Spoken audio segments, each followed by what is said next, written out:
Hi guys, welcome to this match preview for this midweek League 2 fixture. It's Stevenage against Doncaster Rovers. Let's get the video started.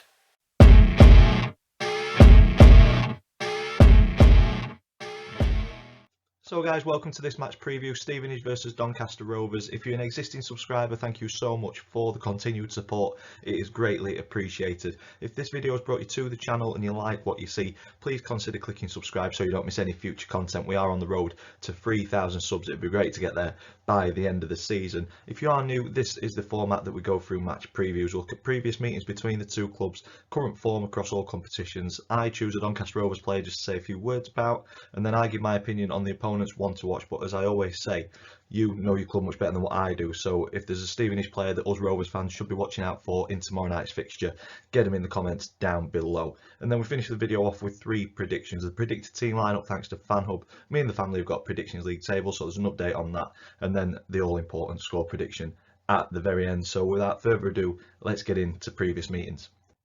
Donny and Stevenage only faced off a total of 6 times in our history, Rovers coming out on top on 3 of those occasions, Stevenage winning 2, and we've shared the spoils on the one solitary game. We drill down into our more recent 5 fixtures and we go back to League 1 in 2013, and it was a 2-1 away win. That would be very nice tomorrow night, but I can't see it happening. And then we jump forward a year and it was an FA Cup tie at home, and it was a 3-2 defeat for the Rovers. And then the 16-17 season in League 2, it was a double for Donny, a 4-3 win, which would be fantastic tomorrow night as well, and a 1-0 win at home. But we look back at the home fixture earlier this season, and Stevenage ran out 1-0 winners. So could they do the double over us? I think it's probably more likely, and that'll avenge the double that we got over those a couple of seasons back. But as I say, 3 wins, 2 defeats, 1 draw. It's very tight across our history, so it's a difficult one to call. But based on current form, I think we all know which way this one's gonna go. And that takes me on to current form. You look at the Rovers, 4 defeats and a draw in our last 5. Stevenage, on the other hand, should be coming into this one with a bit more confidence. 1 defeat and then 3 draws and a win. So coming into this one, 4 games without defeat, and the last time out was a victory. Donny though, difficult time for Danny Schofield on the touchline against Harrogate. He felt the wrath of the Doncaster Rovers fans.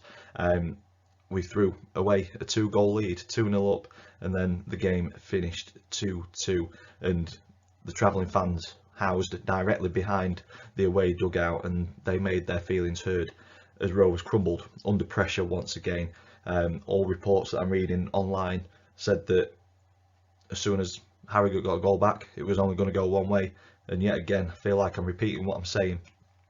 Danny and the coaching staff didn't make any changes to stop the tide from turning in the game. So Rovers fans rightfully let their feelings known. For me, Coppinger's got a big decision to make in the next couple of weeks. Does he stick with Danny and give him the squad and the tools that he can work with, or does he make the change and bring somebody in with the ability to work with and bring out the best in the players that we've got? It's a tough decision. For me personally, I think it needs time and patience. I've said it a number of times on my socials. I think swapping and changing managers, we've done it so often over the last couple of years, and it's reaped the same results. So for me, I think he needs a transfer window. He needs to bring his own players in, and we've got to give him till October, November time. For me, it could mean that it's another season gone. I completely get that, but we'll never know unless we try it. Just as we'll never know if it'll succeed or not if we swap manager. It's a difficult decision, and it's one that Coppinger will have to make over the next couple of weeks. If he sees what all the fans are seeing and there's no improvement, then I think there's only one way for it to go. Me personally, I think time and patience is needed. I know that's an unpopular opinion. Stevenage, however, have only got 1 win in their last 6, and that's led to a bit of pressure being put on them by Stockport, Carlisle and Bradford, who are breathing down their necks. Only 8 defeats all season though. It shows how good a season they've had. I think a lot of people tip them to be mid-table to lower end of the table. An absolute fantastic season. Steve Evans has done miracles at Stevenage. In fairness, they've got a decent squad, a quality squad that are playing for each other and for the club. One concern for me is the number of draws that they've had. Could that end up making them miss out on automatics in the long run? Like I say, they've not lost many. They've won 20. But yeah, the draws could end up impacting their automatic promotion hopes. But they've got a good chance to move away from Stockport and Carlisle tomorrow night as they play each other. And then they've got a game in hand over both of those later on. I think it's the 26th of April, maybe 25th, 26th of April at Swindon. So that's a game that, if it's still close, could have a huge impact at the top. But I think they'll be looking at this one thinking guaranteed win. On to player profile for this one for the Rovers, I've gone with Adam Long, 22 years old, centre back. He struggled for first team opportunities under Danny Schofield since Danny's come in, but has recently broken back into the team with injuries to other players. Anderson, Oluwu are the two that jump to mind who have fallen out of the squad, and this has given him an opportunity to come in. And I think there's mistakes in him. You can tell that he's still young. He's still learning the game. I would like to see him alongside your likes of Anderson, a bit more of an experienced head to settle things down. At the minute, Adam Long is partnered up with two 18-year-olds in Nelson and Faulkner, and I think we're probably asking a bit too much of him to not only think about his own game, but also kind of shepherd people around him and support people around him. So I would like to see him in the lineup alongside more experienced defenders to see what he's about, because I do think there's potential for the future in Adam. But like I say, we're probably just asking a little bit too much of him. I think this will be another one of those games where we'll probably see silly mistakes at the back from inexperienced defenders. For me, the one to watch in a Stevenage shirt, as I said at the start of the video, if you know your club much better than what I do, so please get them in the comments down below if you think there's somebody else who deserves a mention in this. But I have gone with Jamie Reid, 28 years old, centre forward, 50 appearances this season, and he's the second top goal scorer at Stevenage with 12, but he's also top assists maker with 6. So 18 goal contribution throughout the season is nothing to be sniffed at, and I think he could have an absolute field day and occupy all three of our centre backs, to be fair. And like I say, that experience, it comes at a cost, but it is absolutely invaluable. I think the experience that he's got, it could be a tough long night for our back three, back five, however Danny sets up. So yeah, for me, Jamie Reid is the one to watch.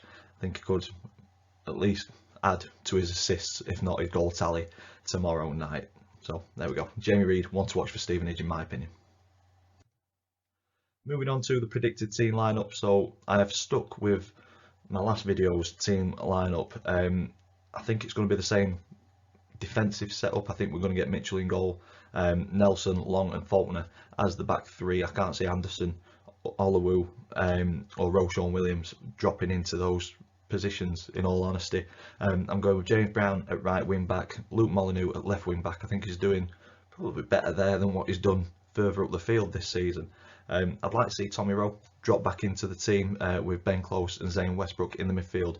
Barlow just in front, supporting the striker. He's hit a bit of a run of form, hasn't he, with 2 wonderful goals in 2 games, but unfortunately we've only got 1 point from those 2 games. I've dropped Agard out as well. I'd like to see Jack Goodman given a proper opportunity in the squad. So that's my predicted team lineup, but as we know, Danny Schofield has a particular setup and way of playing, so we'll see if that's right or not. On to the Predictions League table. So if you're new to this, me and the family predict the scoreline for every single league game. If we get the scoreline spot on, we get 3 points. If we get the outcome of the game right but not the scoreline, we get 1 point. If we get completely wrong, we get no points. And there was a bit of confidence from Chris and Max against Harrogate. They went with 1-0 wins for the Rovers. My dad, he's lost it, his head's gone. He went with a 3-1 win to Harrogate. I went with a 1-1 draw, so that means I get 1 extra point, which pulls me closer to leaving the foot of the table, which I've been on for so long. Still bottom on 15 points, Dad in third on 17, and then it's a fight for the title between Chris and Max. Chris is on 25 in second, Max in top on 26 points. So that leads me on to my score prediction. Hopefully we can get more points on the board, but in this one I'm hoping I'm wrong, because I can't see any other way or any other result than a Stevenage win. They need it much more than what we do. We are mathematically safe now. We can be on the beach. I think we've been on the beach for some time, but yeah, we can literally be on the beach now. We are safe. We just need to start planning for next season, whereas Stevenage, they need the win, and I think they'll get it. I am going with a 3-1 to Stevenage in this one. I think they'll put us to the sword, and they'll put a stamp on that top three. And that's what I'm going to go with. Always predict with my head and not my heart. So 3-1 win to Stevenage tomorrow night. We will see how close or how far away I am.